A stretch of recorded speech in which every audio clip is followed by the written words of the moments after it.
Okay, if we begin with the 3R practice.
Okay.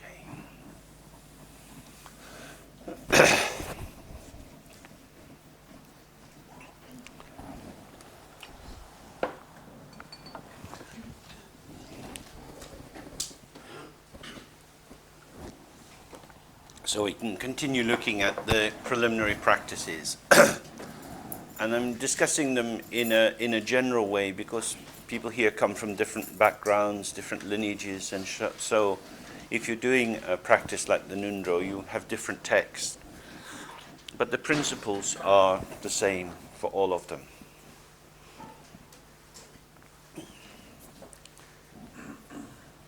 Generally speaking, you can group the Buddha's teachings in terms of there being ego-syntonic and ego-dystonic. That is to say that some of the practices we do make us feel good about ourselves. They confirm what we're doing. So for example, being kind to people. When we're kind, we feel better. We feel we're good. That is formally a good thing to be doing, but it is also affirming the value of the ego. And many of the basic practices are like that. For example, circumambulating a stupa, turning prayer wheels, doing charitable work. Pretty much everything which is inside the family of the accumulation of merit is affirmational towards the ego. And in the tradition it says we need to have the two accumulations of merit and wisdom. So merit is the fruit or the profit which is generated by performing ethical activity. And generally speaking, it makes us feel good. The accumulation of wisdom is slightly different, because there we come in contact with the idea of emptiness. And emptiness is ego-dystonic. That is to say, it makes the ego feel a bit weird. Most of us have had periods in our lives where we felt a bit strange. We don't feel like ourselves. We feel under the weather. We feel a bit cut off, depersonalized. And in these moments, how we are and the things that we do are not really confirmational of our identity. We feel divided against ourselves and confused about who we are. And that's traditionally called ego-dystonic. That's to say, it's not harmonious, it's not affirming of who we are. Now, that might come about, say, for example, if you have a bereavement of someone close to you. Your sense of who you are might have been woven in with the felt presence of that person. And then suddenly they're gone, and there's a kind of rupture or tear in the fabric of your existence. And you might go off your food, have difficulty sleeping, not be at all sure what you want to do. You go and carry out an activity that's always brought you pleasure, but it feels like eating cardboard, and you think, well, what's the point? And there's a sort of lostness, alienation, and depression. That's a kind of ordinary notion of the dystonic, being out of sorts. Now, imagine the notion of emptiness. From the very beginning, you have never existed as the person who you think you are. You can't get much more alienated from your ordinary identity than that. All your life, you've been living a lie. You've been thinking you are the construct of your thoughts held together by your name, but that's not who you are. Well, that's pretty weird. That's pretty strange. So I don't know who I am. No, you don't know who you are. Well, but everybody seems to know me. My friends know me and my family know me. So does that mean they're wrong too? Yeah, this is called samsara. This is the realm of ignorance. This is where the lost souls gather. Here we are. Oh, that's pretty alarming. So actually, I'm really nothing at all. That's right. Oh, that's pretty weird. Now, to then call that wisdom, that sounds like the madhouse. But that's really what the Buddhist teaching is saying. That the familiar constructs, the ways in which we create an identity that seems to be strongly real, is functional in the sense that it allows us to connect with other people. It's socially generated, but it is fundamentally flawed because it is a misinterpretation. A misinterpretation in that by linking together the aspects of our manifestation and our behavior, we create a sense of ourselves as always out here, always engaged, always caught up in stuff. And that actually there are many other dimensions to our existence. And this is the function of meditation, which is to introduce ourselves to ourselves in the parts that we've never attended to. And when we do that, we see that the basic move, the apprehending, the way in which we take ourselves, this activity is arising from something which is not to be found. The one who we are is not something that we can establish. And yet here we are. This is a great mystery. How can we exist but not really be who we take ourselves to be? That's because who we take ourselves to be is contingent. It's depending on many causes and circumstances, and it's always changing. The ground in, or the site where that's revealed to us is this open, unborn awareness. The open, unborn awareness is not your ego. You could say, I am emptiness. And some of the texts are speaking that way. But I am emptiness, you have to be very careful, because I am emptiness going out, unfolding into it, is very different from, I am emptiness. At least I know now who I really am. I am emptiness. And then you get a perverse solidification of the situation. It's actually dissolving. Because if we say I am emptiness, we also have to say I am in Macclesfield. Because on the level of stating it, it's just another concept. The emptiness of our existence is not a concept.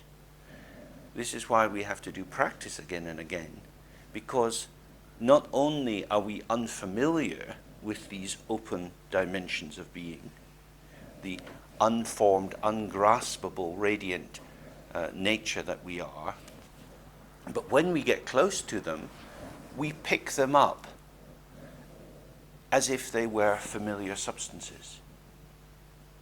You know, if you think of the early researchers in radioactivity like Madame Curie.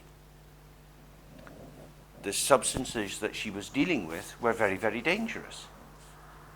But she proceeded for many years touching radioactive material as if it was a lump of coal. And then after a while, her body started to show the danger. And she became very ill and she died from radioactive induced diseases. Because radioactive substances are not the same as a biscuit. You know, they are lively in a way that even chocolate finger is not. Chocolate fingers, when placed in front of children, seem to give off an electric charge and there is an irresistible pull. But radioactive substances are very different. So we need to learn to deal with different materials in different ways. And if we think about the material of emptiness, as we approach that, because of course it's no material at all, we have to pick it up in a different way. That is to say, we have to be with ourselves in a way which is not about appropriation. And the ego is always concerned with I, me, myself, pulling in the good, pushing away the bad. It's about sorting out discrimination in a self-referential way. But wisdom and emptiness are ego-dystonic in that they don't pertain to the realm of the ego, and they are disruptive of the organizing function of the ego, and fundamentally they make the ego redundant. It's not that we don't have an ego or you have to get rid of your ego. It's simply that it's going to be moved down in value. The ego is like the child that has taken over a situation and got out of control. Some of you may have read the book or seen the old film of Lord of the Flies, where you get a bunch of kids who are shipwrecked on an island and they set up their own way of behaving, and they split into two tribes, and there's a lot of viciousness and cruelty, and then the adults come and their little world collapses. And of course there was an earlier play by J.M. Barrie, The Admirable Crichton, which had a similar story, where the butler, when this rich people's yacht crashes on an island, gradually the butler takes over and he becomes the king of the island. But when they're rescued, the doddery old lord is immediately rehabilitated. So our awareness is like the doddery old lord. And when you waken up, somehow this lord that doesn't really do very much is reinstalled, and the very active butler goes back to being the butler. The ego is a function of causal connectedness between subject and object. But it doesn't really have the wherewithal to be the master. I would suggest most of us feel a bit out of control in our lives. We face these questions, well, what am I doing? Am I doing the right thing? Should I be doing something different? Am I doing the right job? Am I with the right person? What sort of clothes should I wear? What food should I eat? Because there's so much information that comes in saying, you could be a different person. You could be a different person. Oh, yes, I could. I see that.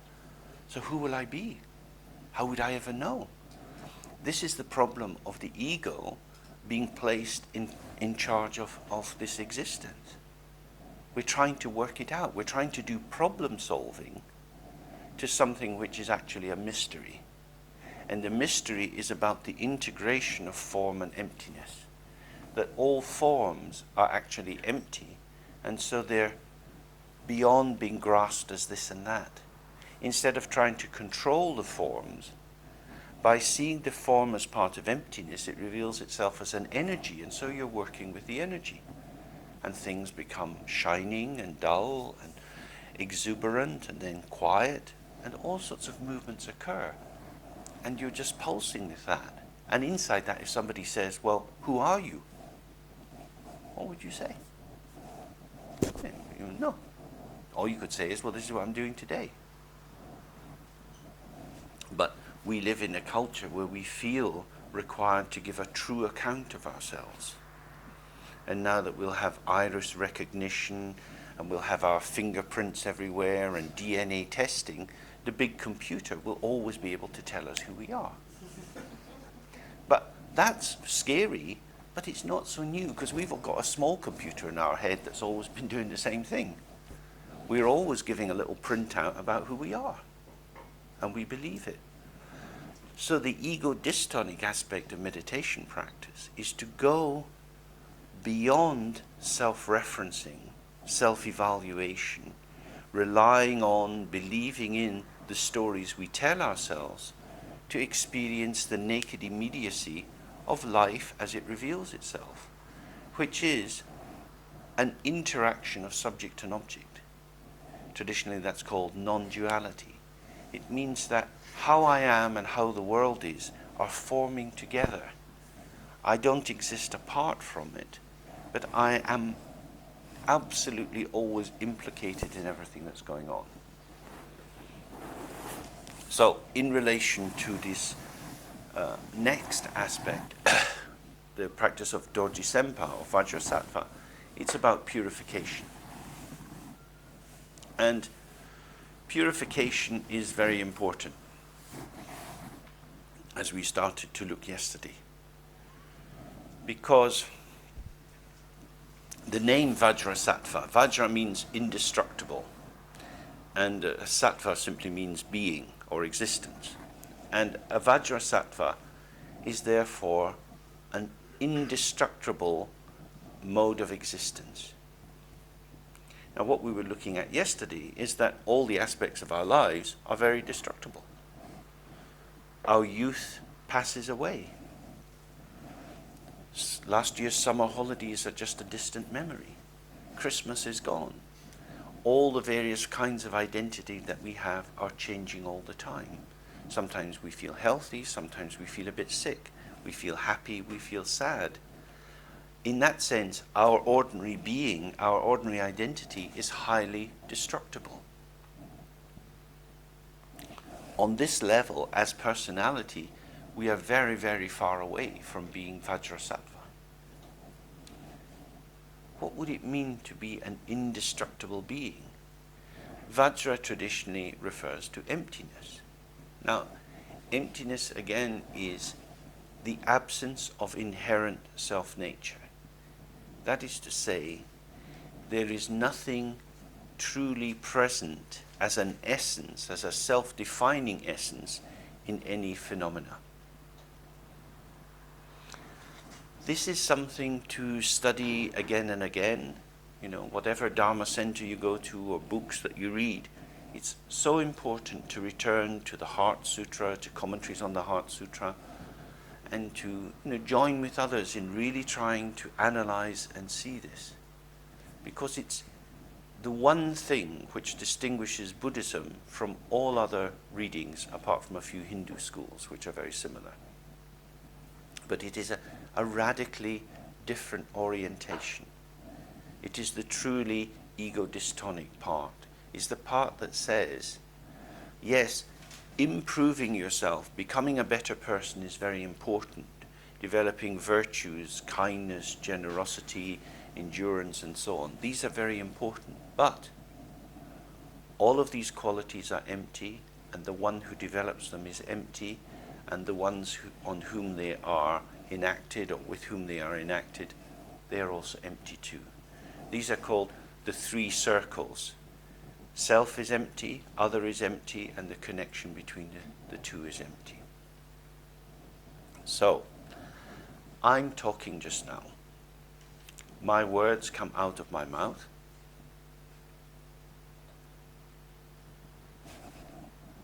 They come out of my mouth when I move my mouth. I have to move it about, otherwise it doesn't come out. That is to say, the words are created. In the throat, there's a voice box, the wind comes up, a little bit of vibration, and it goes out. Some sound goes to you, because you have the knowledge of English, you construe, you make sense of the sounds that come in your ears. Then they're gone. So, my movement, the movement of the sound, and your movements are working together, and that's what we call communication. It is a dynamic process. Who is the one who is speaking? Well, the words come. I don't know what I'm going to say. I'm not having it somewhere inside me. Words reveal themselves to you as much as to me as much as to you. So there's something about the interaction of the various parts of myself in relation to the field that I'm connected with you being here, that brings about a particular kind of speaking. And then inside you, there are particular kinds of interests, background reading, practices that you've done that make what I'm saying more or less comprehensible, I hope. So if you didn't have that background or that interest, this would be a completely crazy kind of thing to be talking about. Most people in Macclesfield are not discussing this at this time. They may be discussing equally strange things, but if they're going to a Christian church, that's pretty strange, about the resurrection and so on. Here we're talking about this. So what's happening is two dynamic fields, the dynamic field of the listeners, the dynamic field of the speaker, are connected through the dynamic movement of sound, and something seems to be enacted, but it's changing, isn't it? And each of you will hear what I say in different ways, because the sounds will come into your ear through the ear consciousness, and then the mentation consciousness, the sixth consciousness, the one that organizes the sense consciousnesses, will then be forming patterns and shapes with what is being said. That consciousness for each of you is dependent on associations and your own history. So you will formulate, you will give shape to what I'm saying, and it will have more or less resonances according to the internal furniture that you have, all of which is dynamic. Because sometimes we hear something and it doesn't mean much, and then a couple of days later we think, oh yeah, God, now I see. Because a new bit of furniture has come up, and it slots into place. So this is our way of proceeding, in which there is nothing substantial. If you look at yourself, if you think since you got up this morning, and think of all the things that have happened, sometimes happy, sometimes sad, sometimes open, sometimes closed, maybe angry, and so on. These things have arisen and gone. You are unreliable. You are undefined. You are undefined because there is no solidity to who you are. If there was a solidity, your life would be very dull. Would you like to be in a coma? Maybe not. It's quite nice to be alive and connected with the world. Of course, the world that we're connected with is sometimes a great source of grief for us. But nonetheless, being alive means being dynamically shaped. This very dynamism indicates the absence of an inherent self-nature. That's the key thing. It is because I am not a thing that I am everything. I can be happy, then I can be sad. I can be full, then I can be hungry. My nature is changing all the time. And these changes are part of my relation with the world. For example, you could take hunger as being an individual personal feeling. I feel hunger. But hunger is a sign that your body wants a different kind of connection with the world. It wants to take a substance from the world and chew it up so that it can extract the valuable nutritional essences out of the food and metabolize them. That's what hunger is. We are all the time seeking things from the environment. If we drop away the personal self-referential ego part of that, then we are a dynamic system interacting in a field of dynamic systems. And what promotes the greatest degree of interaction with the field is having minimal, rigid self-definition. Does that make sense? So that's really what emptiness is designed to do, is to help you unlock the knots, the bindings, the rigidities of yourself, where you define yourself and say, well, I'm not that kind of person, or I couldn't do that, or that's not for me. In which knowledge moves in advance of you and determines how you are going to respond. So that instead of having an organic moving response to the situation, you predetermine the situation. That is the absence of emptiness, the absence of awareness of emptiness, because you brought in a rigidity. So if we stay with this idea, I am changing all the time, therefore I have to attend to how I am to know who I am. That is to say, knowledge of myself is predictive but limiting. Attention to myself is unsettling but revelatory. Does that make sense? The first version is, if you like, the ego-syntonic version. That is to say, I know who I am, I know what I like, and I like what I know. There's a very closed little world.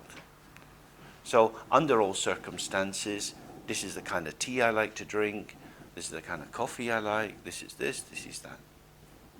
Inside that, there's a lot of prediction. Of course, each time you make a cup of tea, you make a cup of tea.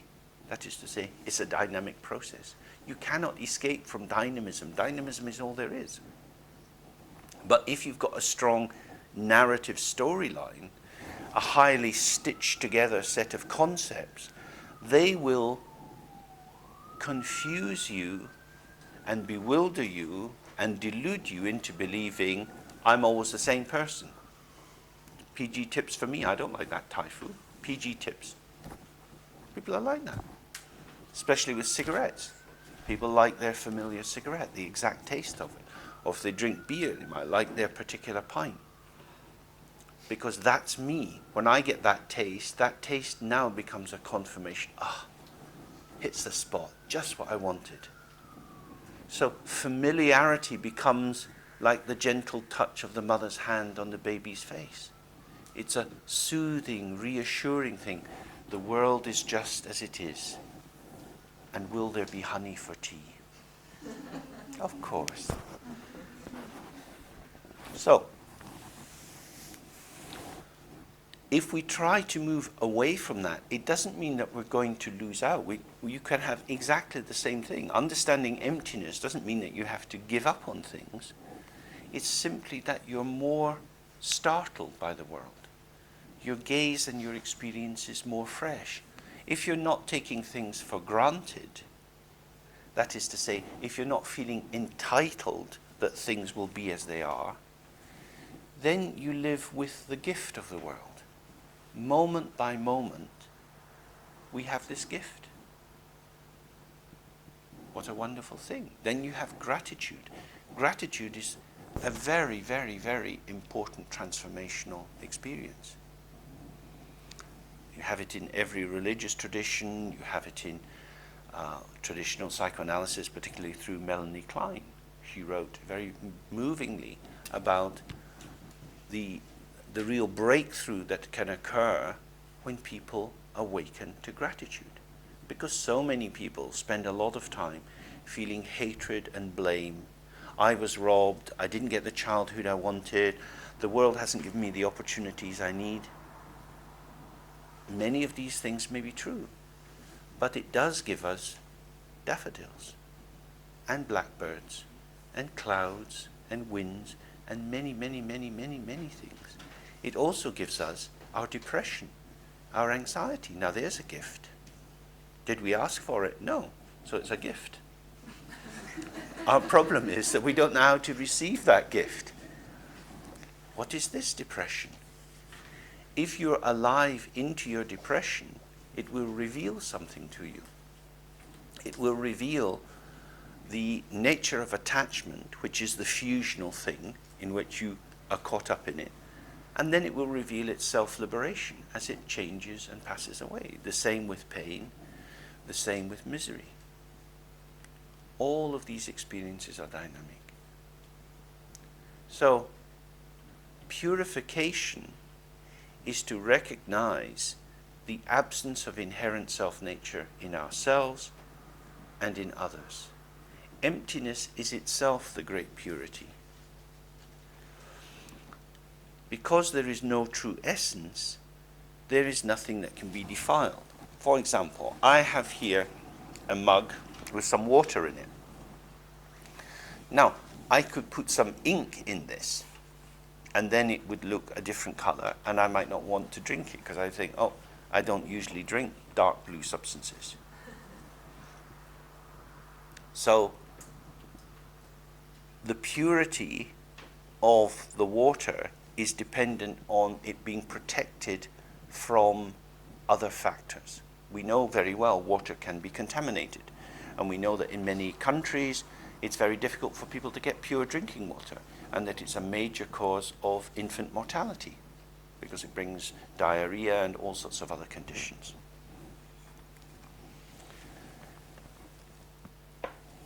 The air can be polluted. Car fumes and so on can bring on all sorts of reactions from people, particularly if they have asthma and so on. Can space be polluted? If space has no substance, if there is nothing in it, if it is simply the host, if it is simply the site of hospitality, which has no internal essence or furniture or defining characteristics or substances, what would defile it? This is at the heart of emptiness. Space represents emptiness. It's said in Buddhism, all things are compounded, and all compounded things will come to an end. But there are three things which are not compounded: space, enlightenment, and the moment of enlightenment. Space is a concept which you get a lot in Buddhism. It's often indicated by this kind of dark blue color of Kuntuzangpo. We have a term, Dharma Dhatu. Dhatu has various meanings, but one of which is kind of space. So Dharma Dhatu means the dimension or the openness or the spaciousness within which all dharmas, all forms, all manifestations occur. Manifestation and space are inseparable. Just as it says in the Heart Sutra, form is emptiness, emptiness is form. That means that the cup, the mug, and the water are empty. Their emptiness means that if we put something in the water which contaminates it, that contamination is only conventional because we've started with an assumption that there is real water, and that real water has a particular status, and you can take it to a chemistry laboratory and you can test it. What are the trace elements present in the water? What is there?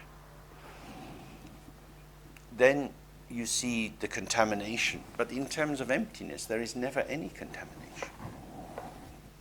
Because water is a concept, body is a concept, the building is a concept. Concepts contaminate each other. Clearly, if you drink contaminated water, you'll get sick. You might say, well, that's not a concept. But of course, it is a concept. You go to the doctor and say, I feel sick. He says, what's the matter? He said, well, I was in the toilet all night. Something's gone wrong with my bowels. He said, oh. So then you have a conversation. There is a temporary dynamic situation. For you, it feels very strongly real because you don't like it. Something's happening to me that I don't want to be happening to me. Does that make it real? Is it going to be like that forever? No. Due to causes and circumstances, manifestation arises in certain patterns and then ceases in certain patterns. There is no inherent self-nature. This is really an important area to explore for yourself. How you concretize situations and make them strongly real out of your own self-referential mental activity and your fear and anxiety. Yeah, but I don't want to get sick. I don't want to die. I don't want to be unhappy. This is horrible. I don't want my life to be this way. This is called aversion. Aversion is an activity. When we're saying that, it sounds as if I know who I am and this is shit. I don't want my life to be like this. It used to be okay. Why is this happening to me? We hear that again and again. We say these things ourselves. Other people say that. There is an intolerance. It shouldn't be like this. But what is this it? What is this thing? Is there a thing in the thing that we see? If you attend to it, you'll see there is no thing. It's a set of impermanent causes and circumstances that arise and move our situation around and then are gone. As we looked yesterday, suffering is taking that presenting situation, which has its pain and difficulty, and turns it into something really monstrous and grinding, because we are living in this interpretation, this is happening to me, this shouldn't be happening to me, I hate this. So there you've got, this is happening to me, I am real, this is real, and it's impacting me. This shouldn't be happening, I resist this, this is unjust, it's not proper, I know how I should be, I know how the world should be, and I'm going to get rid of it. I'm going to resist this. I will assert my right to live my life on my terms. That's how we make more trouble for ourselves. Because there isn't a fixed, definite, clear I that has a fixed, definite rule book. Each aspect of ourselves has different rule books that get pulled in and pulled out. That's why we have these weird self-justifications and so on.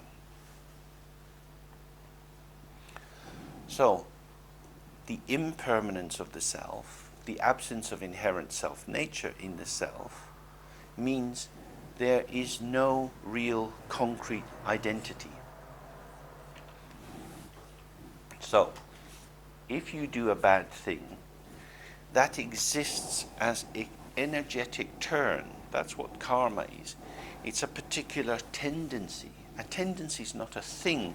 It's a particular pattern of likely mobilization. When we were kids in Scotland, it used to be very cold, and in the playground they would have little dipped areas, and they would have had puddles in them, and the puddles would freeze. So as soon as you came in on a cold morning, you would set about polishing the ice on the puddle to make it as slippery as possible. And then you would slide on it again and again. And the more people went sliding on it, the faster it became. Do you remember that? It's really good fun. So it's just like that with ourselves. You develop habits which just become polished by using them again and again. And so they're really quick. You zip down them like a ski slope. It doesn't mean they're real. It just means they're used a lot. They're used a lot generates familiarity and rapidity. And we often take that to be a definition that, oh, this is how it is. This is how it is until the sun shines and melts the ice. And then this is how it isn't. It's just like that.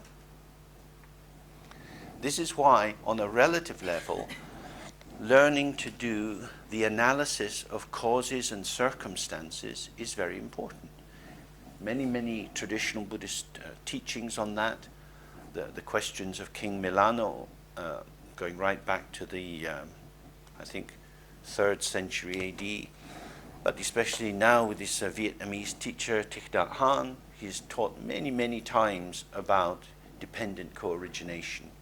And you can read his very beautiful descriptions of how the phenomena, the familiar artifacts of our world come into being through incredibly complex relationships with everything else. And part of the practice is keep looking at that. So when you go into the shops and you look at, say, at the fruit, there's bananas. Bananas don't grow in this country. So you can think bananas come from South America or the Caribbean. You can imagine what the banana trees look like, the plantations. You can imagine the history of that and how they came and how they're cut and they put them on the container ships and how they come to the country and there's cold storage and then they're taken out and so on. And grapes have a similar but different story from a different country. They're picked in a different way. You can imagine the lives of the people who are picking the grapes. That the grapes get sprayed a lot with chemicals, so the people picking these things are ingesting lots of chemicals for the sake of giving you some grapes. Or you get your runner beans from Kenya, which are air freighted in. And you think of what disaster it's done to the Kenyan economy to have this cash crop, which breaks down a lot of their traditional farming techniques. I mean, it's all there in front of us, the incredible interweaving of patterns. You just need to look at your clothes and see the label, where it comes from, and think of how that impacts the world economy. That all the things that we have are linked out in causal chains to something else. So, in the practice of Dorji Sempa, we imagine this being, Vajrasattva, and he is usually depicted as white in color. He holds a Vajra at his heart, and he has a bell down on his lap. He's seated usually with his left foot slightly out. And he's dressed in the 13 different ornaments of a bodhisattva. The tiara, amulets, wristlets, upper necklace, lower necklace, and so on. All of which have a symbolic significance, which you can read about. And he is pure from the very beginning. And Dorji Sempa is in the lineages just next to the original Buddha. So in the Nyingmapa tradition, we say Kunzang Dorsem Garab Shiri Singh. So after Kuntu Zangpo, this primordial Buddha, the next Buddha to manifest is Vajrasattva. And in the Kajupa tradition, they have Dorji Chang, and then usually they have Vajrasattva.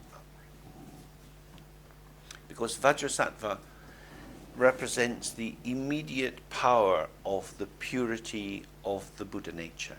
Each of us has a Buddha nature. From the very beginning, our nature is pure. This purity has never been destroyed. It has never been contaminated. It's not covered by anything else. But we lose touch with it. Now, because we lose touch with it, we feel we have got to get it. Actually, it's the other way around. You have to relax and awaken to the fact that you've been pure from the very beginning. But because we're trapped in our ego sense, and it's always up to us to study and do our homework and get through the exams and so on, because we have that frame of reference, we feel, I need to remove the obscurations that stand on the way of my awakening. It's all up to me. One of the big differences between the Hinayana path, according to the Tibetan definition, and Tantra is that the Hinayana view is indeed, it's all up to me. I have to be a good person, I have to be very careful, I have to be very thoughtful. In Tantra, it's not like that. Tantra believes in grace and blessing. So it's all up to the Buddhas. We say, if we're praying to Padmasambhava, Chinji Lokshya Chesu So, please come here and give me your blessing. This is very quick. You know how to do it, I don't know how to do it. Why don't you do it for me? Come on, big boy. You've made all these vows, you've made all these promises, I don't know what I'm doing. Please get on with it. Padmasambhava is the archetypal Polish builder. Can do everything. So, it's about trusting that the Buddha, which is your own self, your own real nature, is coming towards you. That's why it says in the text, you should pray like a child. Pray with tears running down your face. I'm lost. I don't know where I am. It's up to you. Please come and save me. In the Japanese Buddhist tradition, they have traditionally had a lot of discussion between these two paths. The path of self-effort, which is of course exemplified by Zen meditation sitting, where it's your own effort sitting on your meditation cushion that brings the benefit, and the path of others' effort, which is to rely on the Buddha Amitabha, or Amida Buddha. And that if you pray to Amida Buddha, if you say his name only once when you're dying, you will go immediately to be reborn in his pure land of Dzogchen or Sukhavati. So then, of course, that has its corrupt form, where people would say, well, I can have a long worldly life, do whatever I want, and at the very last moment I just say, Oi, Amida! He'll take you away. But it's something about how these two forms operate together. Of course, we do need to make effort, but it is also vital that we trust that the world is on our side. Many people find the idea of prayer very difficult. Buddhist prayer is not like Christian prayer. Certainly the Christianity that I grew up with, there was always a kind of uncertainty. It was a bit like sending a letter to Father Christmas. This is my wish list, this is what I would like, and you may or may not choose to give it to me. Because all the Buddhas are also bodhisattvas, they have made a fundamental commitment to help us. So certainly what I was taught by my teacher was that if you pray to the Buddha, he will help you. Have no doubt. And again the texts say, don't doubt. When we do these larger pujas, the first prayer we say is Kyabne Lume Koncho Rinpoche. Means the place of refuge is the precious one who never cheats. Lume means not cheating, not deceiving. That means he keeps his word. So when you pray to Padmasambhava, the blessing will come. And in the tantric system, we imagine Padmasambhava in front of us, and when we pray, we imagine rays of light coming and merging into our body, purifying all our obscurations. This purification, if you believe it, if you hold on to it, will become operational. You will start to feel lighter in yourself. And when grasping and difficulties arise, you'll be able to unlock them more easily, because you believe that you have received a blessing. The Catholic Church traditionally is not so different, with the idea of confession, and then you have the Mass. And in the Mass you have the consecration, and when you partake of the body of Christ, you are transformed. But then somehow you blow it. And so you've got to do it again. You've got to do it again, because there is an entropy in our fallen world. That is to say, the energy keeps bleeding out. As we say, the road to hell is paved with good intentions. In the tantric system, we deal with this by remembering to say mantra all the time. You can walk down the street reciting mantra. Nobody needs to know what you're doing. You maintain the state of connection to the deity. You can do it very subtly through the breath, so that when you breathe in with Om, which is the purification of the body. You hold the breath for Ah, which is the purification of speech, and then you breathe out with Hung, which is the purification of the mind. And you can have that circular breathing going on all the time. If you practice that, it's a very simple practice. Practice it regularly, it starts to become automatic. So that when you're walking down the street, you just go back into that awareness. Om Maho, Om Maho. And so every breath you take, you're reconnecting with your primordial purity. So the function of prayer is to build the bridge of faith and connection between the unchanging purity of the deity, who is yourself, and the part of you that believes that you're not pure, which is not really yourself. Isn't that a very strange situation? The bit of you that causes all the trouble is not who you really are. But it's troublesome because it's disconnected. Now, you can go to any children's home in Britain and you will find a lot of disturbed children. And these children are disturbed because they never really had a home. You will always find, I think it's a generalization, but I'm pretty sure it's true, you will find that there were disruptions before conception. There were disruptions around the time of conception, there was disruption around all the time of being in the womb. The birth process is often a bit disturbed as well because lots of emotions, and then afterwards. So that poor infant, while in its mother's belly, was awash with chemicals, arousal chemicals, and that continues in the early period in life. And of course then behavior gets disturbed, and you manifest disturbed behavior.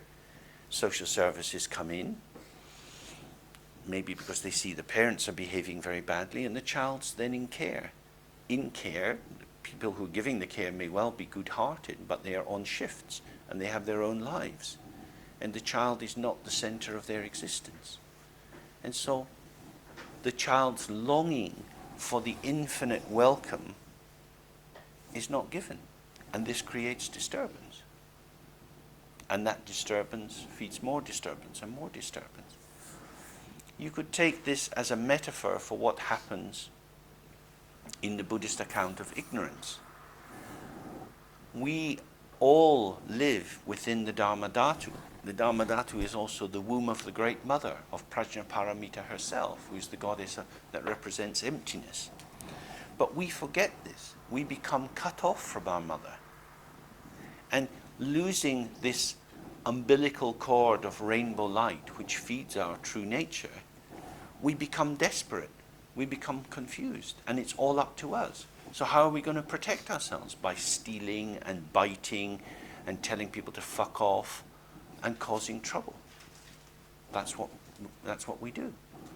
Wandering in samsara with the 5 poisons is the sign of our being orphans. Because if you're an orphan, very often you become a bit feral.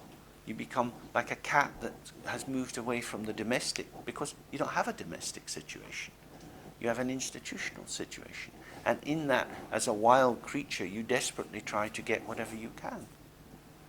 I would imagine if you think about your own lives and some of the things that you might feel guilty or ashamed of, these were acts that were carried out in states of desperation, of loneliness, of longing. Maybe seeing that other kids at school had more than you, you nick stuff from the sweet shop on the corner because you want to have it too. Why shouldn't I?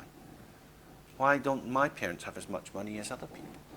All sorts of things set kids off on patterns of it's all up to me because the world isn't giving me what I want. This is the suffering that comes from duality.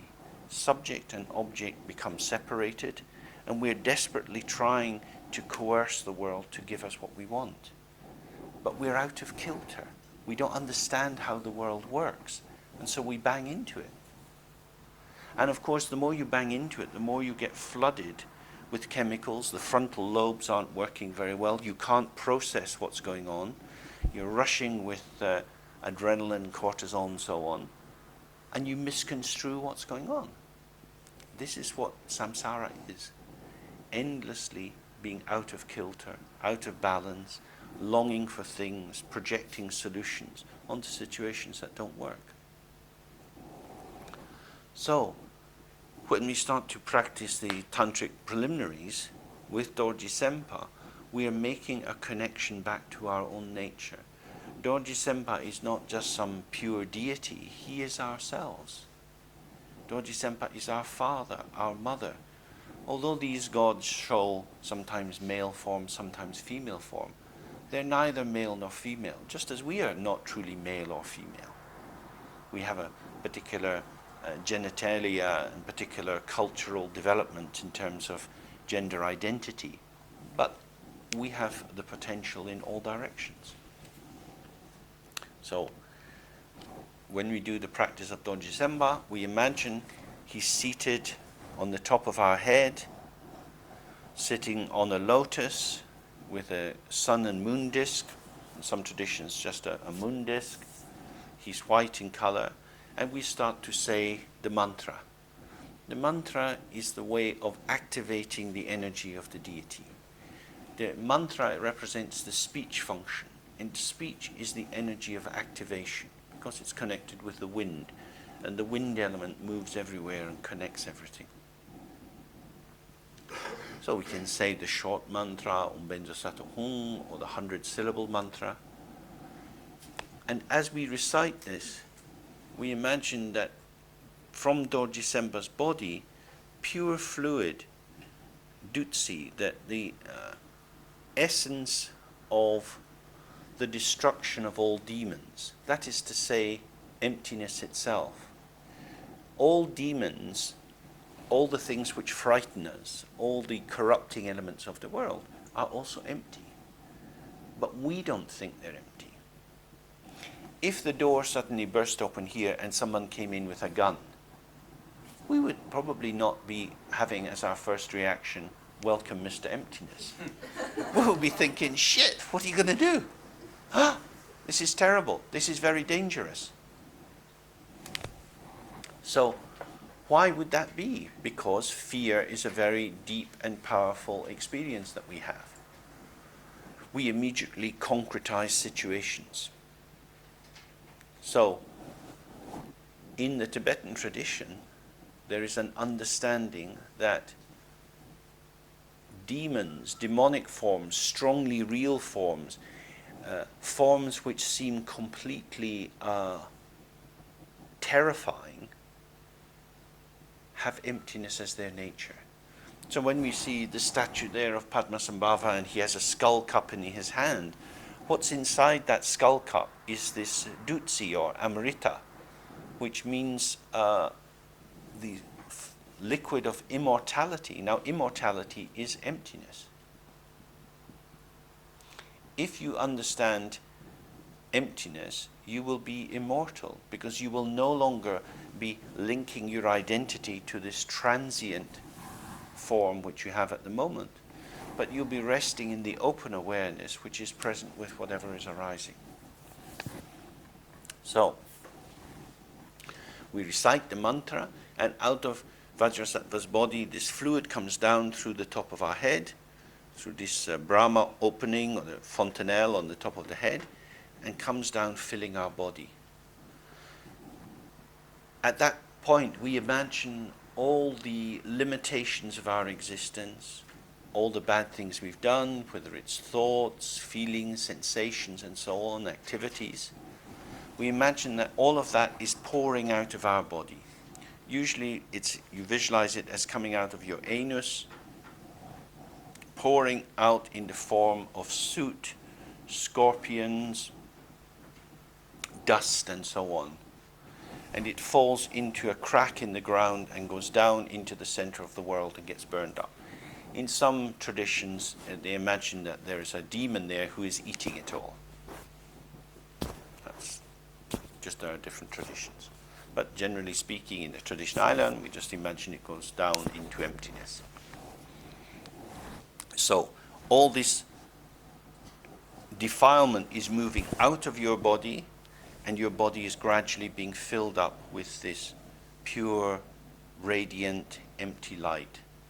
And the more you do the practice, you imagine your body becoming radiant and translucent like crystal. And you keep doing that until you really have that experience. My body is a radiant crystal form. It has no internal substance. My body is made of light.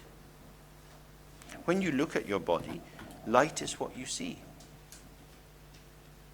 Even if you had an operation and the doctor took out one of your kidneys and showed it to you afterwards in a little bottle, you would see light. You would call it a kidney, but you would see some particularly dark, shrinking, browny matter. And you'd say, oh, that's my kidney. But what you would see is light. Light is what we get. Light is what we are. So by doing that practice again and again, we come to see that light plus concept equals pseudo-entity. And the moment, if you're looking at me, you see colors and shape. Onto that, you can put the name James, and you can add to that concepts, and then you have your version of me. But actually, what you see is just color and shape. The rest you build up out of your own associations. That is what is going on all the time. That we are creating the world out of the activity of our own mind. On a conventional level, you could say, yeah, but everybody in the room agrees that this person who's talking is called James. So James must really exist because we all agree that he is James. This is simply a conventional definition. You know, you have these places in London where you can go and see the Yard. You see a piece of metal which is the national standard for the yard. And if ever somebody wanted to know whether a builder's measure was right, they could take it there and put it, because that is the actual standard of what a yard is. We don't have that for identity. Each of you will have a different experience of me, just as I will have different experiences of you from your family and so on. We have opinions, we don't have facts. And the thing about an opinion is that it is situational.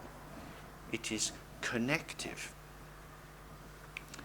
So, practicing Vajrasattva is to purify the sense of inherent self-nature and to recognize the luminosity of one's own form, at the end of which one recognizes that all the forms that one sees also have the nature of Vajrasattva. There is no solid self-substance anywhere. That's an amazing thing. Of course, don't walk in front of cars. If you get hit by a car and you are lying in a pool of blood, the blood will be shape and color. We will call it blood. If you were in a country where there were hungry street dogs, one of the dogs would come up very quickly and start to lick the blood, because they would have the association food. If your mother came and saw you lying in the street with blood oozing out of your skull and the dog licking that blood, she would probably kick the dog, because she would say, "My lovely child, my lovely child." But the dog's thinking, "Leave me alone, I'm just having my breakfast." If you get too caught up in your own socio-political, culture, gender-based set of assumptions, your reading of the world will seem to be strongly real.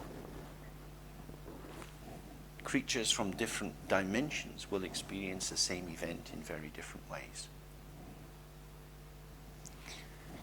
Looking again and again, see whether you can find anything which appears to be truly real, truly self-existing.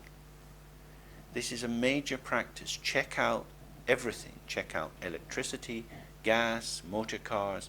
See how they are constructed. See how these things are delivered. We have gas in our homes. 200 years ago, you didn't have that. There was an engineering development which allowed the provision of domestic gas. Then about, whatever it was, 20 years ago, we had a shift to North Sea gas. at which point engineers came round and changed the gas things of everyone's house in Britain. Do you remember? Because we had a different kind of gas. So you had gas, but you had coal gas, and coal gas stopped, and you had North Sea gas. But gas is just gas? No, it isn't. It develops according to historical political factors. When the North Sea gas runs out, we'll have to get something else. We take it for granted. Taking for granted means stupid. And yet, you have to take things for granted. So, how to take things for granted without taking them for granted? That is to say, how to know when the post office closes without assuming in a solid way there is a real post office and everything that happens there is solid and real. That is to say, form and emptiness are inseparable. Some of the forms of this world are very random in their manifestations, some are very predictable. Predictability does not mean inherent self-nature. Because the post office always closes at 5, it doesn't make the post office real. This is a conventional structure due to causes and conditions. In some other countries, post offices won't close at 5 o'clock because they will have a different cultural way of doing that kind of business. So, the general preliminary for practicing Vajrasattva practice is to examine for yourself all the things that you believe to be strongly real. Because if you think yesterday when we did the karma of these 4 stages of karma, the first is things truly exist, then you have the intention towards them, then you have the action, then you have the approval of the action. The most important is the first one. If you understand everything is empty, it will instantly remove the karma. The traditional Tibetan example for this is a tree. If you cut the main root of a tree, the tree will die. Or you could pluck off the leaves, or break the small branches, or cut through the trunk. But even if you cut through the trunk of a tree, next spring little green sprouts are likely to come. But if you really cut the main root, it's likely to die. Cutting the root of samsara is to recognize emptiness. Of course, you can try to improve your behavior, you can make a commitment to be a better person, you can be more careful in how you behave. This is like plucking the leaves off the tree. But the essential work is to cut the root and to understand emptiness. This is the real meaning of the December practice. I suggest we take a short break now, say 10 minutes, and then we'll continue with the Guru Yoga and finish at 12:30.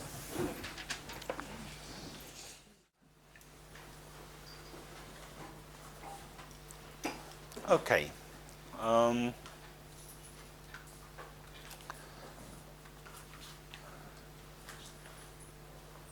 So the last part of the traditional preliminaries is called, translated usually as Guru Yoga. The Tibetan word for yoga is Naljor. Nal means relaxed or ease, and jor means to join. So it means something like hang loose, just take it easy, which is not the normal connotation of yoga. Of course, the function of yoga is essentially to get to the last asana, which is the corpse asana, so that the body can be completely relaxed and free of tension. And when the body is free of tension, the mind is free of tension. So, Guru Yoga means that hopefully the Guru is not too uptight, and if you hang out with the Guru, you will be less uptight. That's essentially what it means. Guru means somebody who embodies the presence of the Dharma, embodies the presence particularly of the 3 kayas. That is to say, their mind should be a bit relaxed and open, ideally fully integrated in the Dharmakaya, but at least some connection with the Dharmakaya. Their speech should be free and easy and connective. It shouldn't be dogmatic. It should be able to make various turns in order to fit the lived situations of people. And the body should be there in the service of others, not dominating situations, but trying to work with situations, in particular, trying to help people get back on their own feet. Now, of course, in the practice of Dharma, devotion is very important. And the nature of devotion is that it's a forward tilting thing. You know, if you're devoted to something, you're for it. So, in a sense, devotion can be off balance, which is why it's very important that a teacher should not be off balance.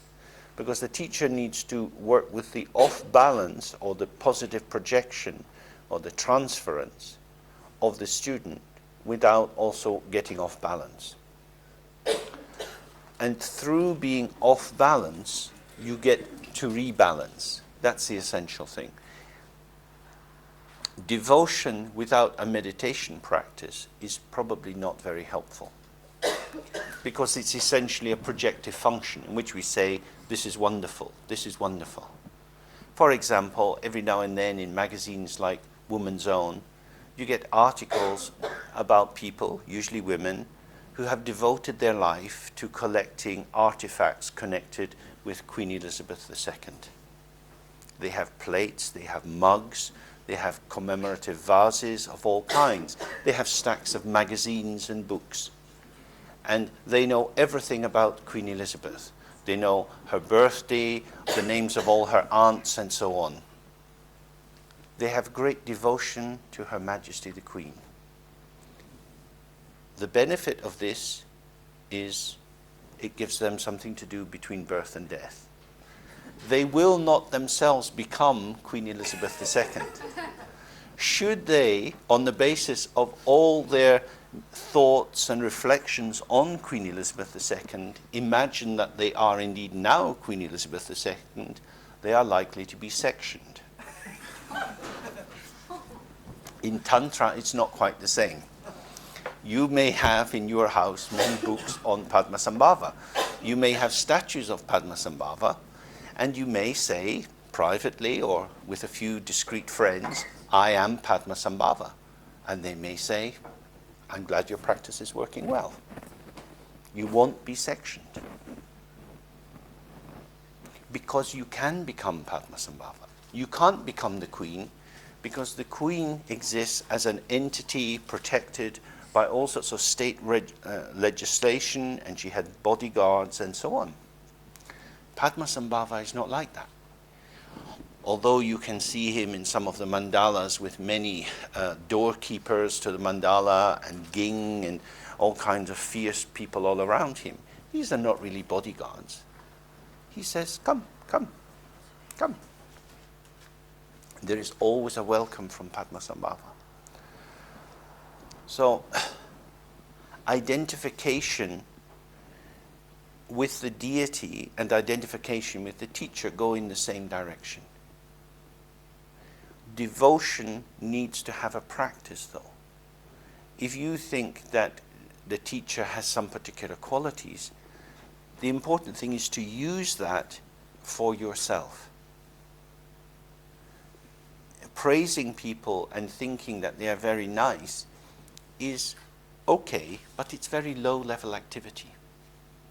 For example, if you go to a Tibetan monastery, they will have prayer wheels. You can walk around and turn the prayer wheels. Now that's very nice, but it's nothing very much either. What will change you is meditation. Sitting with your mind, observing how your mind functions, and working with it as it knots itself, unknotting it. Knots itself, unknotting it. It's a dynamic interaction. In the same way, working with a teacher means remembering what they say, thinking about what is said, and then applying it. This is these three traditional aspects of listening, reflecting, and meditating. First of all, you have to listen, and make sure you understand clearly. Then you have to reflect on it and see if any questions arise, and gain a certainty. I know what to do, and not only that, I know why to do it, why I'm going to do it. I'm not going to do it just because some famous person or powerful person has said I should do it. I'm going to do it because I can see the rationale to it. I can see how this relates to my lived experience. And then we do the practice. So, Guru Yoga is a way of saying, I can see that the teachings of the Dharma exist dynamically in the world now. In some traditions, it is regarded as a very, very great downfall if you were to say, I am enlightened. That would be seen as a mark of pride, and it would be seen also as a breach of fundamental vows, because you would be misleading other people. In the Tibetan tradition, nobody is going to say they're enlightened. I never heard any Lama say they were enlightened. I don't think any Lama ever would say they're enlightened. What is important is that the student is able to believe that the teacher has the qualities that are necessary. You could call this a placebo effect. Small children need to believe that their mother knows the answer to everything. Mom, where's this? Mom, Mom. That's what children do all the time. And Mum has to somehow be there. Of course, Mum has her anxieties, her difficulties, her worries.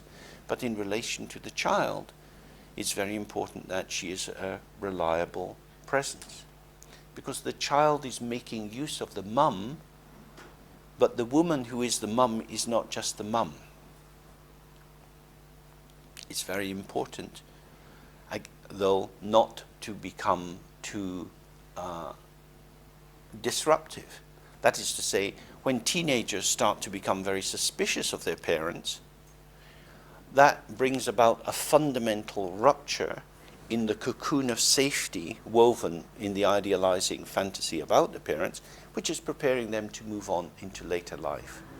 But the first period of life, the first 10, 12 years, for it to go well, generally requires a really heartfelt belief that Mum in particular is great, that Mum will provide everything. In the same way, devotion to the teacher is designed to create a mood, all will be well, and all manner of things will be well. That is to say, everything is okay. That's the link to Kuntu Zangpo, the always good. Everything is okay. It doesn't feel okay. It feels very difficult. But we do the prayers, we say the practice, and we become more peaceful. So, Guru Yoga is the unification of one's own nature with the teacher, with the lineage. And this can be done in various ways. You might, for example, visualize the teacher in the form of Padmasambhava. And then you might recite the lineage prayer of all the lamas from the time of Padmasambhava down to the time of your own teacher. In which case you see your teacher as a representative of Padmasambhava through this historical chain. Or you might pray to your teacher directly as Padmasambhava, in the form of Padmasambhava. Or you might pray to your teacher in their ordinary form. The key thing is to pitch it at the level of your own faith. When you visualize the teacher in their ordinary form, you are seeing form and emptiness. The function of the teacher is to manifest the sense of form and emptiness. You yourselves are form and emptiness. The unification with the deity or the teacher is about awakening directly to that experience of form and emptiness. That's what it's for. Because the ease or relaxation that's in that Tibetan word for yoga comes about when you have a sense of yourself as being indestructible. When I was a child, one of my best friends, called Jackie, his dad had, when he was young, been driving a motorcycle over a humpback bridge, and he had an accident and lost his leg. And when I used to go and visit Jackie, his dad would be sitting on the sofa with his leg, metal leg, beside him. And his dad told me how he had found a way to make his disability work for him. Because there was a company that made socks, they may still make them, called HJ Indestructible Socks. And they guaranteed that if the pair of socks you had bought wore out within 6 months, they would replace it. Now his metal leg was very hard wearing on socks. So he was always wearing a hole in his socks within 6 months and always got free socks. There you go. So he was very proud of that. He didn't bother about not having a leg. He was living in the world as it was. And indestructible is very important because then you don't worry about it. Now, Vajra is indestructible in a different way from these socks. Vajra means it will not be harmed. In our face, we have these little water bubble eyes. They can be harmed very easily. This little bone box around our head also is damaged very easily. Bodies get sick from the inside with cancers, failures of vital organs, blood clots, and so on. They get damaged from outside through accidents of various kinds. This body is very destructible.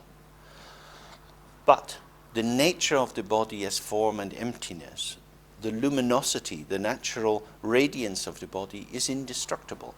The body manifests out of emptiness and will go back into emptiness at the time of death. And it is always in emptiness. It's not that you know, when you go on holiday, you leave Britain and you go to another country. When you enter the state of emptiness, you are already in emptiness. You know, we are part of the European Union. So when we cross the Channel, we enter Europe from Europe.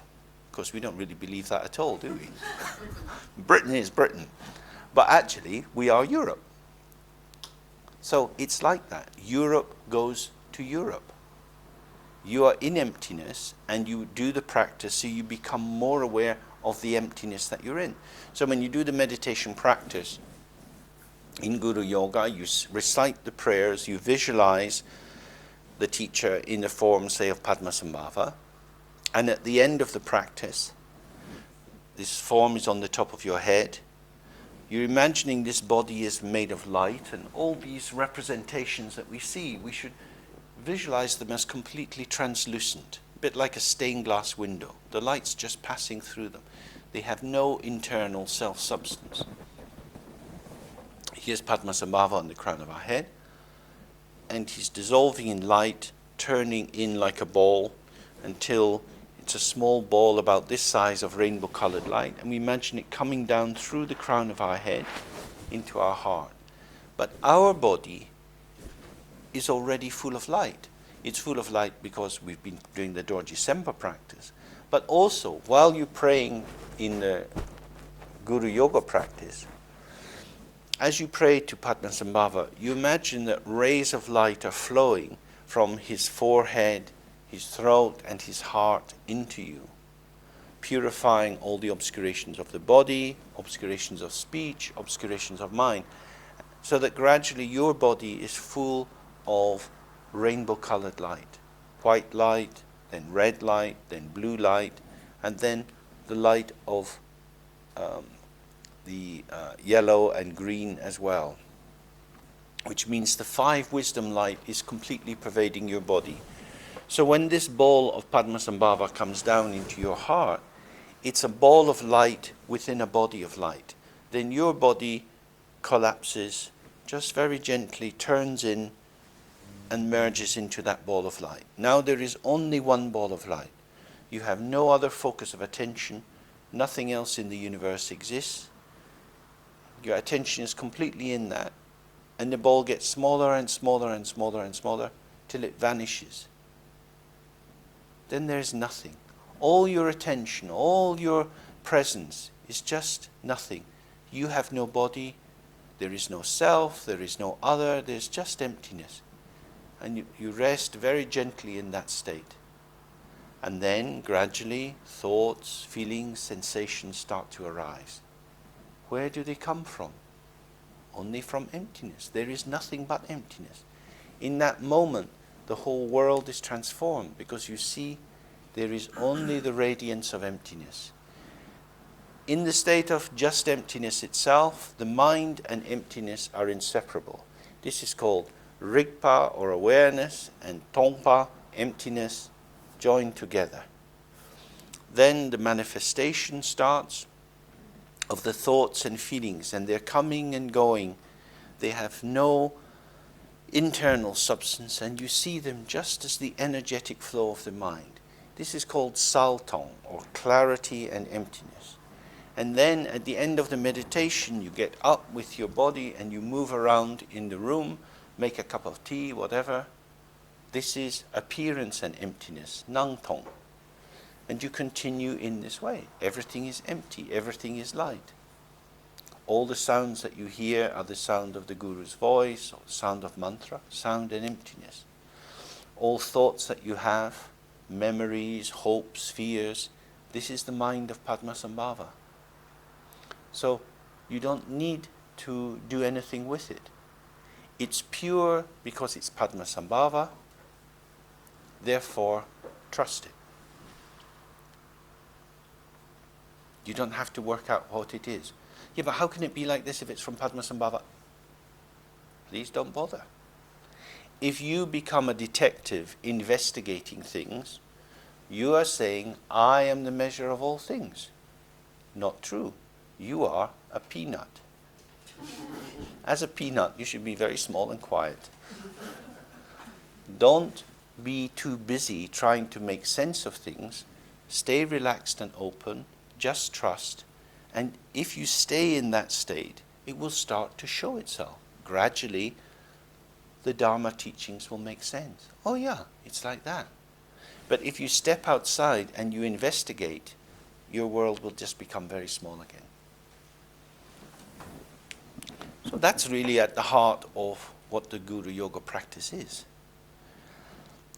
The word guru in English has taken on some very negative connotations because of various sects and movements that came up particularly in the 60s. The idea being that the guru is some kind of demonic human being who uses power differential to exploit other people. Of course, that kind of danger always exists. Power can easily lead into corruption. That's why it's important for students to learn how to use the power of the Guru Yoga situation, the Tantric situation, in order to deconstruct power. All the power is empty, and through the practice we have access to the power. So one has to understand, in order to keep myself safe, I project the goodness in me out.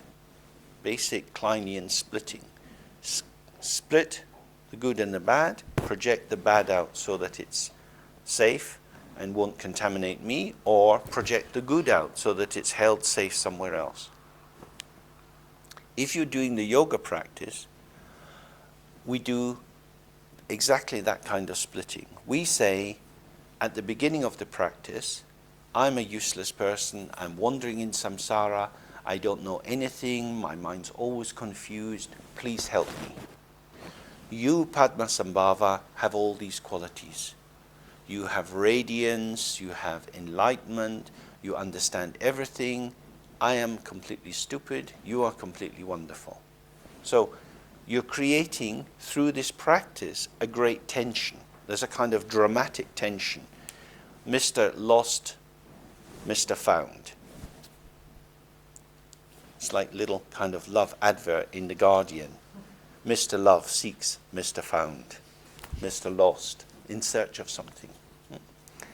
That is the separation of love. Now, we need to work with that. We pray from the heart, please save me, please save me. We say the prayers again and again. We say the mantras of Padmasambhava, we say the 7-line prayer, or if you're doing it with Tara or Chinrezi, then you say the appropriate mantras and prayers. They'll be in the text of your lineage.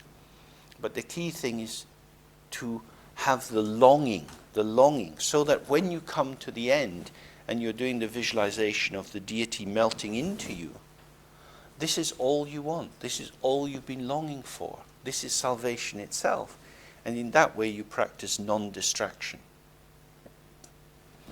On a general level, you can develop a capacity for non-distraction by focusing on the breath as it goes in and out, in a general shamatha kind of sitting. But when you do that, the breath is not very interesting. When you look at something very interesting, then you don't get so distracted. It's just very simple. Here, the object of meditation is the one who is going to save you. That's, for most of us, slightly more interesting than the breath. So it's increasing a valorization, putting value into the object so that the object has the power to hold our attention. And then, when the object and the subject, self and other, which is the primordial basic entry into samsara, the splitting of subject and object, when these are now held together in this radiant tension, because all you want is to have the blessing and the fulfillment of this deity, nothing else matters, then these two come together. The two become one, and the one becomes nothing. And then, from that state of nothing, there comes one, there comes two, there comes everything. And so you have, in that practice, the birth of the world, the recreation of the universe, except instead of being in a universe where you're just another punter wandering around trying to work out what it's all about, a world full of stuff that you never quite understand, now everything reveals itself as the body of Padmasambhava. Every sound is the sound of Padmasambhava. So you don't need to work out what things are. That is to say, you don't need to stay in a conceptual frame of reference. You don't need to be busy working out the meaning of things. You can trust the immediacy of your energetic connection with situations. That's the real meaning of that practice.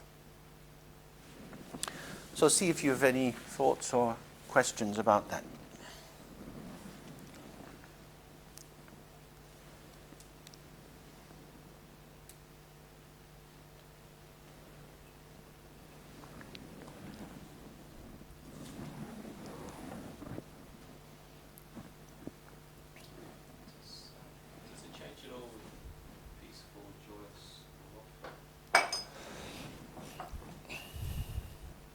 Not really. I mean, the main, there are all these different deities, and the relation with them runs in two directions. One is that the deity means something to us because of its nature. That is to say, we feel particularly drawn towards one of these factors. And in terms of the Guru Yoga, that's the important thing, that you feel you want that kind of connection. And then you get the power.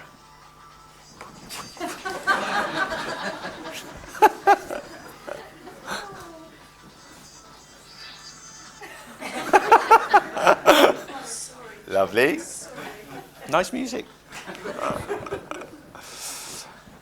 The other way is if you have a specific kind of problem and you're using that particular form. So say somebody has a problem with anger, and they're using the meditation on a fierce deity to come into a relationship with their anger.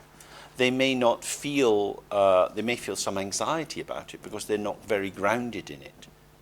But since the purpose of the Guru Yoga is about devotion and linking with the lineage and developing a sense of trust and a sense of belonging, you would probably focus on a deity that you had a warm heart connection with. That would make most sense, I think.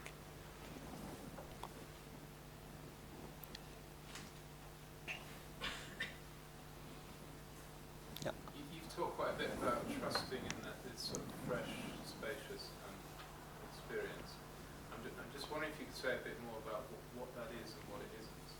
Because I feel like I'm in danger of being confused by thinking I've got a flavour of it, whereas actually I haven't.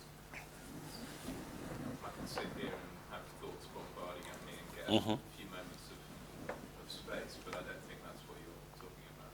No.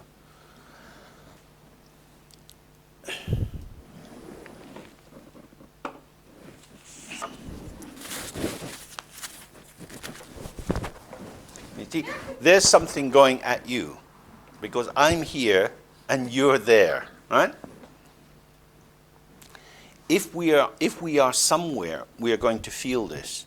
And the real essence of this practice, and why it's important to do it again and again, is to get the sense of not being anywhere.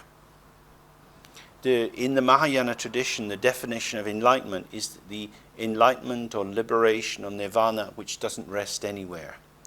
So as long as we're existing as a point of reference, ideas seem to be coming at us and attacking us.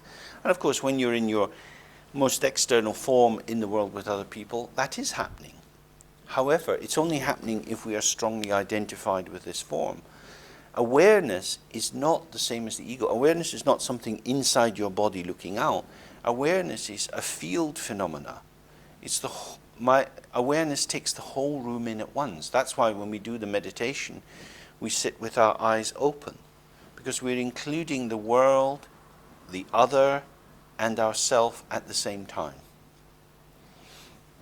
So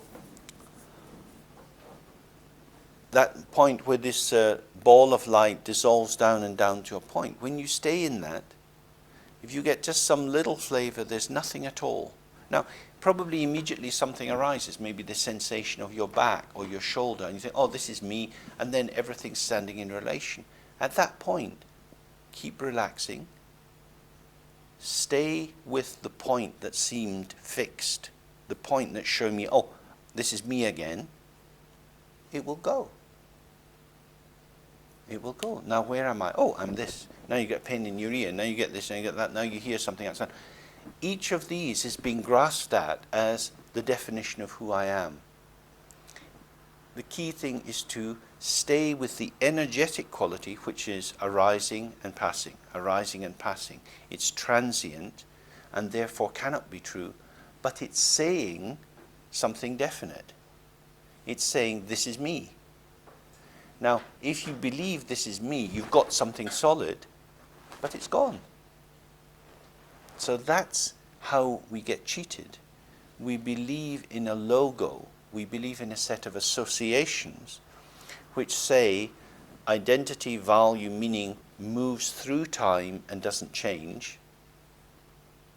If you think of the Coca-Cola adverts at Christmas, they always rerun this one with the Coca-Cola tray, ding, ding, ding, nice music, and it's all about old bottles and the merry old days, because Coca-Cola's been around for 100 years and you can have it at any life event, christenings, marriages, funerals. Coca-Cola, it's the real thing. It's like the Rock of Ages. That's a fantastic marketing strategy. Now, before Coca-Cola, there was I am. I am. I am is everything. I am goes with every event. It's like chips. That's what happens, isn't it? That's what happens in the meditation. You relax and you're open, then suddenly I am. I am this pain, I am this boredom, I am this thought, I am this distress that I've got caught up in that, I am. You get multi-layered, all sorts of movements, but each one, the distillation of it is, I exist. This is happening to me. I, me, myself. That's the point that we have to just stay relaxed and observe. The one that tells me it truly exists is gone. which bit are you going to believe? The experience is it's gone. The narrative is it remains. We're suckers for the story. That's at the heart of the meditation, is observing how the semantics, the construct in your own head, causes you to believe that something is the case, when actually, in front of your own experience, you can see it's not the case. Which is why impermanence is such an important thing to keep attending to. Impermanence. It's just changing. It's just changing. So if it's changing, how come I'm so desperate for it to be the same? And this is the heart of ignorance. That because I can't really trust this open, empty awareness as being me, I have to take a temporary arising which has no ground to itself, no internal self basis, and I have to believe that that is me, although it is not true.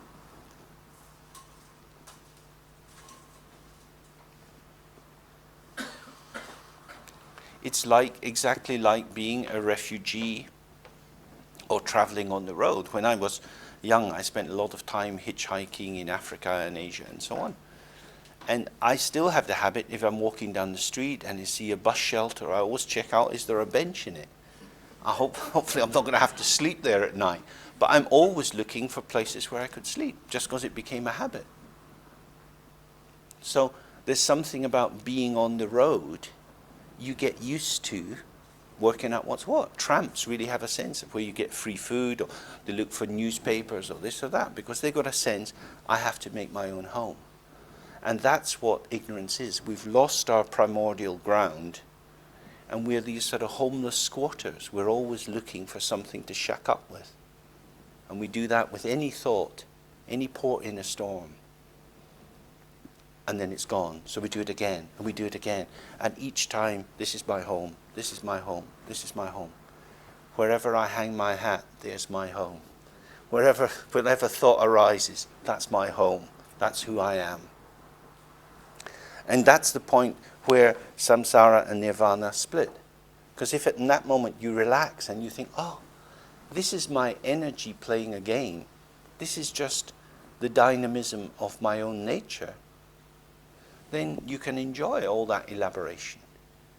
But if you fall into it, it's just like a little mouse on a treadmill, round and round and round. There's no end to samsara. So it's the disidentification of whatever arises, allowing it to be there that lies. That's right. Not seeing it as you. It's disidentification of the essentialized sense of you. I mean, you can take it in the other direction, and you can say, I'm tired, I'm hungry, I'm hot, I'm cold, and as you walk down the street, you can keep saying that. My left foot, my right foot, my left foot, my right foot. That's nice, that's not nice, that's that. And you can, that's what vipassana is. It's a quick way of commenting on every experience, and the comment is exactly this and it's gone, exactly this and it's gone. So you realize that the identification is momentary, dynamic, energetic, and doesn't establish any fixed self-substance. That's very different from the quality of attachment, where we're looking for a little home. Please take me in. Please be kind to me. Because there's a terrible cost. So many young people who fall out of residential care or run away from home, they end up, giving sexual favors for a bed for the night. They get into very vulnerable situations because they're so lonely and sad and desperate. And there's something about this bit of our ego that's just searching for the right object, somebody who'll be kind to it, somebody who provides succor and refuge and protection. But ephemeral ideas and feelings can't provide that. But our own desperation makes us blind, which is why in the Tantric and Dzogchen tradition, they stress relaxation a great deal. Because as long as you're wired up and desperate and, oh my God, I need it, it's also important, you're just going to be grasping. It's really about trust. So at first, when we do the laminalgia, we pray, maybe with tears coming down our face. You say, my situation is so terrible, please save me, please save me. But then when you go into the unification, you have to trust that it's real. Or when we do the 3R practice. Nothing. Just let it go. But if you're desperately trying to get something, you always find yourself on the side of samsara.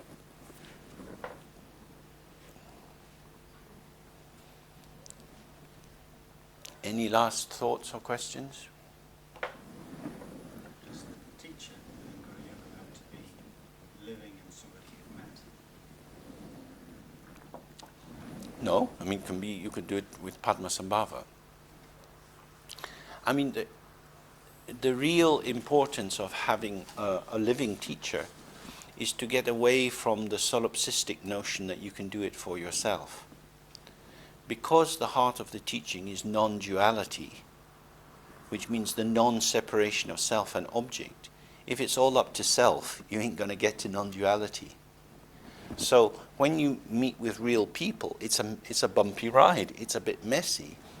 So there's the energy of the dynamic interplay that's going on all the time.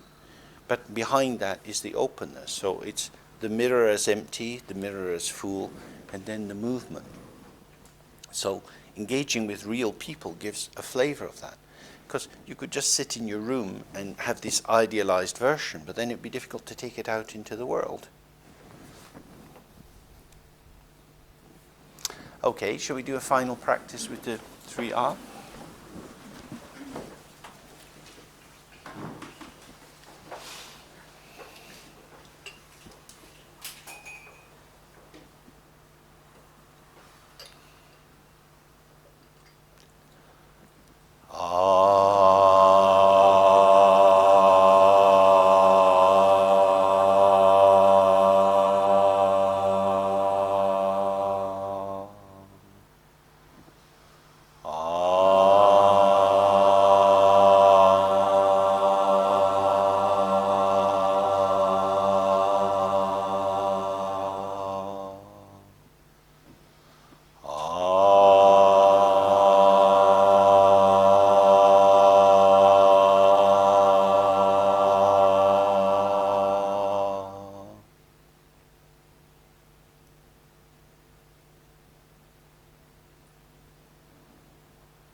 And we offer the merit of our practice and study together to all beings, and in particular to those suffering in Tibet.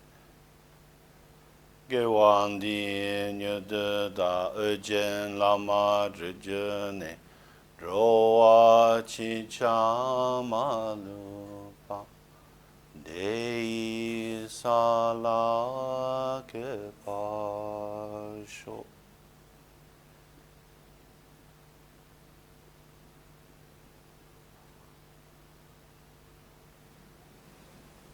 So, we come to the end of our brief time together. The winds of our karma will scatter us out in the world. So, I've enjoyed myself being here once again, and maybe see you again in the future. Thank you.